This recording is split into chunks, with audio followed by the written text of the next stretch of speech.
Salut la compagnie, c'est Jules Melon, et aujourd'hui dans un procédé critique, je vais revenir sur les 40 ans en sortie française, limitée à l'époque, d'un film d'adolescent adulte, ou adulte-adolescent plutôt, qui fait partie un peu de cette mouvance du Brat Pack, vous savez, ces jeunes acteurs qui revenaient beaucoup dans ces années 80 dans des films tels que The Breakfast Club, ou Ferris Bueller, mais surtout voilà, cette idée-là, des jeunes à l'époque révélés qui ont eu certains une grande carrière. Ben, St. Elmo's Fire fait partie de ceux-là. Sorti en 85 aux États-Unis, mais donc chez nous un petit peu moins mis en avant que d'autres films de ce style-là, peut-être, en son temps. C'est vrai qu'il est moins connu que The Breakfast Club ou Ferris Bueller. Je cite ces deux-là parce qu'ils sont vraiment... Voilà, ils se suivent les trois, quoi. Et figurez-vous qu'il s'agit du troisième long-métrage de Joel Schumacher. Alors lui, vous le connaissez très très bien. Avant, il avait fait de la science-fiction en mode La femme qui rétrécit. Donc, sorte de relecture avec un personnage féminin du roman de Matheson, et une comédie d'action. Mais après, il fera Lost Boys, Génération perdue, dont je parlerai probablement l'an prochain, tiens, peut-être, probablement. Je vous verrai bien, de toute façon. Joel Schumacher qui co-scénarise le film, donc il a quand même vraiment pris le projet par la main, enfin c'est son idée. Ces personnages, d'ailleurs, il est associé à Carl Carlander. Figurez-vous qu'il s'agit pour moi d'une découverte tardive, d'un film qui est vaguement passé sous les radars pour beaucoup de francophones, ou du moins en France. On en parle peu, mais c'est intéressant de s'y arrêter quelques instants. Et dans les rôles principaux, il y a beaucoup d'actrices et d'acteurs. Par exemple, de Breakfast Club, Emilio Estevez, John Nelson ou Ali Sheedy. Il y a aussi Rob Lowe, qu'on avait vu dans Outsiders, qui fait partie un peu de cette mouvance-là, figurez-vous, hein, malgré tout. Grand film de Coppola, hein, on peut le dire. Andrew McCarthy, je ne sais pas où je l'ai vu ailleurs, lui, mais il était populaire à l'époque, en tout cas. Oui, si, je l'ai vu dans, dans un épisode des Contes de la Crypte, voilà, dans les années 90, pour le coup, fin 80, début 90, en France, c'était diffusé plutôt dans les années 90. Mais, l'actrice la plus connue, là-dedans, au final, et celle qui a eu, je pense, la plus grande carrière après, c'est Demi Moore. C'est peut-être la meilleure actrice d'ailleurs du film. On va citer aussi Mare Winningham ou Andy McDowell. Alors c'est un rôle secondaire, elle fait pas partie, on va dire, du groupe d'amis là, mais c'est Andy McDowell quand même. Là aussi, l'un de ses premiers rôles. Avant ce qu'elle fera par la suite, Un jour sans fin, ou évidemment, 4 mariages et un enterrement. Pour ne citer que cela. Et dans des rôles secondaires, vous avez Jenny Wright, tiens, qui sera dans Twister, je l'ai reconnu. Après, il y a quelques il y en a un qui passe sa tête, là c'est Martin Barzam, l'un des rôles adultes du film, très vite fait, donc c'est quand même un vrai star talent de l'époque, hein, bien sûr, et puis voilà, on va pas forcément citer tout le monde. Alors je fais cette vidéo un peu au petit matin, tranquille, et c'est difficile vraiment, je fais un film qui part un peu dans tous les sens, mais pour faire simple dans le synopsis, ça parle de 7 amis, qui, après la fac, donc ils ont obtenu leur diplôme, on voit ça au début, hein, graduation day, sont dans la vie active, certains forment des couples, il y en a deux entre eux et d'autres avec d'autres personnes, et ils sont face à des choix, à des transitions de vie, ils sont clairement entrés dans l'âge adulte, mais ils sont encore restés dans une forme d'adolescence, et ils se retrouvent au début du film, parce que 2 d'entre eux ont eu un petit accident à cause de l'alcool au volant. Bon, c'est marrant parce que cette introduction m'a rappelé, mais après ça n'a rien à voir, hein, le Péril jeune de Cédric Clapiche, beaucoup moins dramatique là sur le papier. Je ne sais pas s'il y avait des influences là-dessus. Apparemment, le Péril jeune, c'est plutôt, on va dire, inspiré dans cette idée-là de retrouvailles alors qu'il y a eu un drame, d'un film qui s'appelle Les copains d'abord de Lawrence Kasdan, Big Chia en version originale, qui peut-être est une des influences ici de ce film aussi. De toute façon, tout se suit un petit peu. Et donc après, on va suivre un petit peu leurs atermoiements à ces 7 jeunes en mode, pas film à sketch, mais on va passer à l'un, puis à l'autre, puis à deux, puis ils se chamaillent, puis machin, ils se retrouvent, et machin, et trucs, et tout, et ça dure quand même une bonne 1h45 à peu près. C'est un film qui, voilà, qui enchaîne ses séquences comme ça, avec plus ou moins de liant, avant de remettre les choses en place. Et on est dans les années régales américaines. Et ça se sent. Alors je vais vous le dire, hein, j'ai pas vraiment apprécié le film, mais je pense qu'il y a, bon déjà découverte tardive c'est une chose, le fait que transposé de nos jours quand on le voit là, on voit en fait les problèmes de ces années-là, et tu te demandes si le film s'y complaît un peu ou essaye de le dénoncer, et tu ne sens pas trop l'idée de la dénonciation. C'est pas un film, par exemple, alors je cite cela, mais Richard Linklater a un petit peu réfléchi sur la jeunesse, comme ça, peut-être un peu de cette époque ou avant, par la suite, dans les films un peu décalés dans le temps. Là, on est en plein dedans, et t'as l'impression qu'il y a une forme de lecture très juste en surface, avec le prétexte de péripéties qui arrivent à des gens qui sont quand même pas très sympathiques, et qui représentent une classe moyenne, un peu bobo. Je sais même pas si ça se passe. Alors ça se passe pas à New York, hein, parce qu'il y a un personnage qui part à New York. Moi, je crois que c'est à Washington, enfin, en tout cas, ou pas loin. Les trucs, voilà, c'est des. J'allais dire, c'est des wasps à l'américaine. Oui, mais bon, tu sens qu'ils ont du mal à se mettre en place et à intégrer les codes sociaux. Et du coup, il y a un mal-être, plus ou moins latent, et problèmes de relationnel. Mais tu sens même pas que ça veut dénoncer par rapport à, on va dire, les attentes de cette société réganienne pure et dure de 85 à l'époque.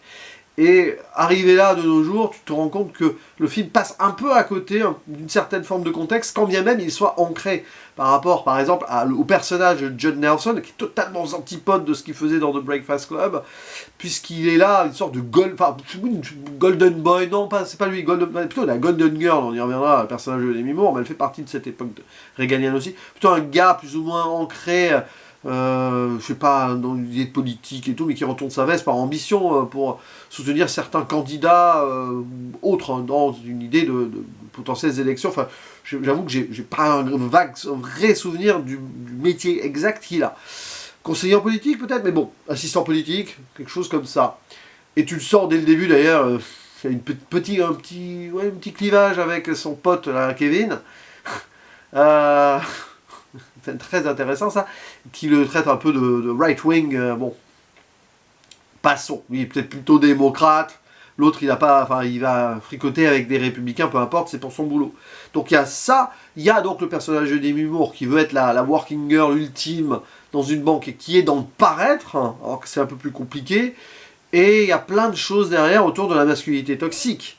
C'est un film qui est quand même, voilà, ancré dans cette époque-là, mais qui ne questionne pas plus. Exemple, le personnage d'Emilio Estevez, qui s'appelle Kirby, qui va, alors qu'ils sont à l'hôpital au début, flasher sur donc le personnage Andy McDowell, et va limite la stalker pour avoir un date avec elle pendant tout le film. Voilà, il y a ça. Il y a le personnage, donc il y en a deux en couple, on va dire le gars dans la politique et sa compagne qui veut forcer le mariage, mais elle veut pas, et il va voir ailleurs, il la trompe, et derrière, il va se passer quelque chose qui va faire que c'est lui qui est pas content, et que l'autre limite elle est plus ou moins la victime, alors qu'en fait elle a été la victime, enfin c'est peut-être la coupable, alors qu'elle a plus ou moins quand même fortement été la victime de ce gars toxique pendant tout le film. Et il y a donc l'autre gars qui est plus ou moins amoureux d'elle, et l'ami, et qui est quand même insistant et qui pense qu'à ça indirectement, et que l'on considère comme gay parce qu'il sort jamais avec une fille parce qu'il est amoureux de celle-là. Et vous avez ces idées-là de clichés de l'époque. Alors je comprends, dans les années 80, personne ne se posait ce genre de questions. Même je l'aurais vu dans les années 90, moi-même plus jeune, je ne me serais pas vraiment posé ce genre de questions.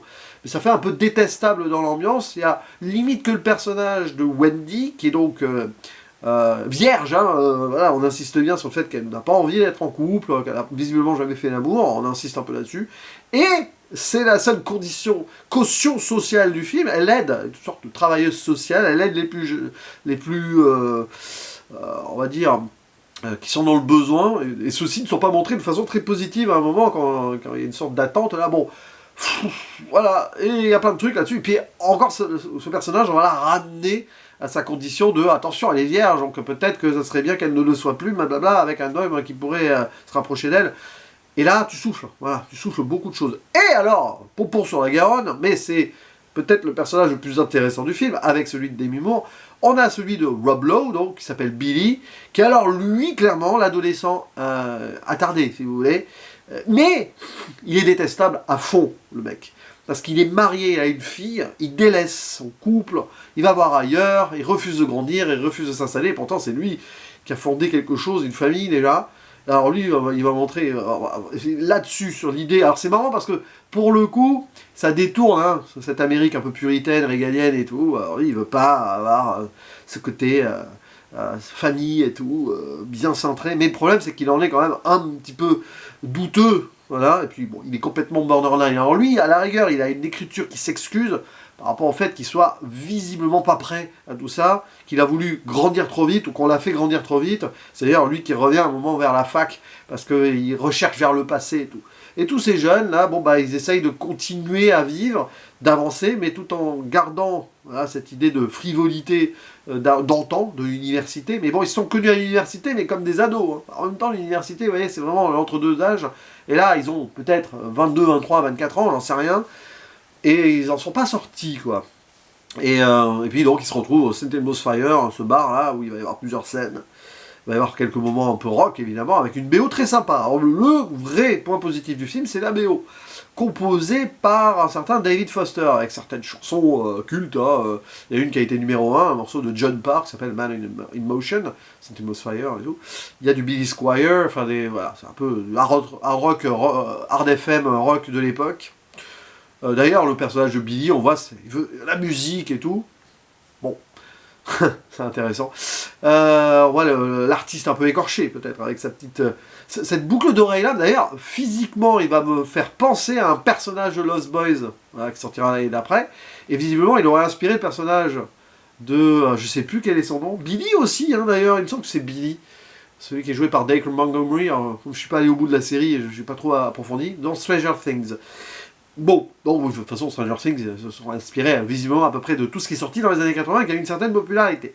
Donc, film qui a marqué cette époque-là aux États-Unis, un peu moins par ailleurs, et que j'ai vu, voilà, je suis un peu passé. Je suis passé devant. Alors, certes, il y a une scène un peu dramatique, dure et touchante quand même vers la fin. Je ne vais même pas m'amuser à faire une zone spoiler, c'est pas très important. Où là encore, quand même, hein, il y a une victimisation plutôt facile, avec le confident masculin qui vient régler les choses. Bon. Ouais, mais ça questionne quand même un peu, enfin, quelque chose autour de l'ambition par apparence, par l'appât du gain, qui fait que ça déconstruit humainement certaines personnes. Alors là, tu te dis, oui, on touche à un truc. On touche à quelque chose d'anticapitaliste vague, qui détruit le rêve de ces jeunes qui n'arrivent pas à s'installer.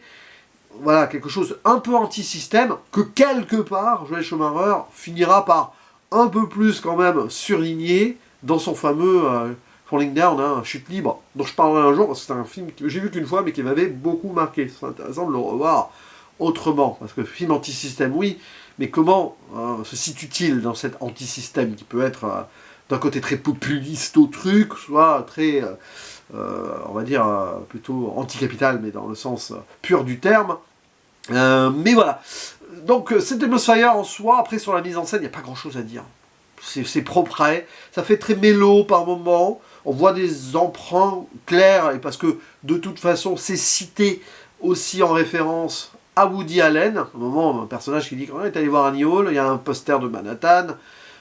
Mais après, bon, bah, cette idée de discussion, c'est pas autant hautement philosophique que du Woody Allen, mais cette idée-là. Sauf que ça colle pas super bien avec des personnages qui manquent un peu de substance, peut-être, aussi dans la verve. Mais on voit cette idée-là, et pour le reste, bah, c'est plus un film d'écriture de personnages, et si tu n'arrives pas à trop t'attacher, entre guillemets, à ces personnages, c'est difficile de s'attacher à ces personnages, vraiment, vraiment très difficile, bah, le film, tu le subis un peu. J'ai essayé, voilà, comme ça, je suis pas trop, j'ai pas envie de le sabrer non plus, mais c'est très dispensable, et en fait, je me dis que parmi ces films de l'époque, et pourtant je suis pas ultra fan de ces pseudo-teen movies, ou entrer vers l'adolescence, enfin, ou la vie adulte, dans cette idée-là, ça fait pas partie de mon genre de cinéma préféré de ces années 80. C'est intéressant de mettre ça dans un contexte, mais là, c'est vraiment celui qui me passe le plus au-dessus. C'est parce que, de toute façon, il fonctionne bizarrement dans cet entre-deux âges. C'est pas vraiment un teen movie, mais ça en est quand même un indirectement pour ces adultes qui sont restés bloqués ou qui n'arrivent pas à franchir le pas. Alors, il y a un truc symbolique vers la fin qui fait qu'ils vont franchir le pas. Voilà, une idée de passage, alors c'est tout autour évidemment du St. Elmo's Fire, j'en dis pas plus. Après pour le symbolisme du feu de Saint-Elme, qui est un signe avant-coureur par exemple d'un éclair, donc c'est un signe protecteur pour annoncer les trucs. Alors je ne sais pas, la protection, signe avant-coureur peut-être d'une entrée de la vie adulte, et qu'avant il y a quand même potentiellement du danger et de l'orage dans l'air. Oui, c'est peut-être ça aussi. Mais c'est surtout le nom du bar. Voilà. Donc, à part la BO, que je peux réécouter vraiment pour le coup, à part, sans problème, le film, je pense pas que je le reverrai un jour, du moins, enfin, sauf si je retombe dessus par des... Bon, mais de ma décision directe préalable, je pense pas. Voilà. À vous de me dire d'ailleurs si vous avez un rapport particulier avec ce film, parce que je le sais, je le redis, je le répète, il n'a pas vraiment marché ultimement en France. Il a eu une sortie assez limitée et en décalé. Est-ce qu'il a gagné quelques jalons de culte chez certaines personnes par la suite, peut-être dans les années 90-2000? N'hésitez pas à le dire en commentaire, voilà, comment vous le situez par rapport à cette époque, par rapport donc au film de ces jeunes actrices-acteurs du Brat Pack, ces jeunes gens qui ont été célébrés très vite, et certains ont pu quand même continuer derrière. Voilà, à vous la parole en commentaire, ce sera toujours intéressant de discuter dessus et de partager nos émotions, nos ressentis, nos sentiments à ce sujet. Je fais des allitérations en S pour finir, n'est-ce pas magnifique? Allez, je vous laisse taper votre petit message et je vous dis à la prochaine. Ciao!